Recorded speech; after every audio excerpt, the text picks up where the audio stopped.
ईरानी सदर मसूद पेज़ेश्कियान ने कहा कि इसराइल ने ईरान पर हमलों के दौरान उन्हें भी कत्ल करने की कोशिश की लेकिन नाकाम रहा। इस साजिश के पीछे अमेरिका नहीं इसराइल था।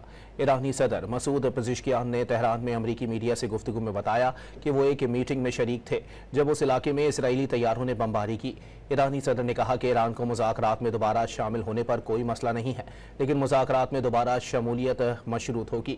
हम अमेरिका पर एक बार कैसे यकीन कर लें कि बातचीत के दौरान इसराइल को दोबारा ईरान पर हमले की इजाज़त नहीं दी जाएगी।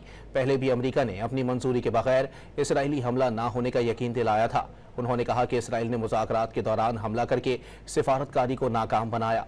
ईरान ने जंग शुरू की, ना ही जंग जारी रखना चाहता है, लेकिन ईरानी कौम अपना दिफा करने की भरपूर सलाहियत रखती है। ट्रंप की मर्जी है आमने की तरफ आएं या नेतन्याहू के जाल में फंस जाएं। दोबारा मुज़ाकरात के लिए इसराइली हमला ना होने की जमानत देना होगी। उन्होंने कहा कि सुप्रीम लीडर आयतुल्लाह खामनई ने कहा कि अमरीकी सरमायाकार ईरान आ सकते हैं, उन्हें ईरान में कोई रुकावट नहीं होगी। हमारे रहबर नहीं बल्कि इसराइल खित्ते में आमने का दुश्मन है।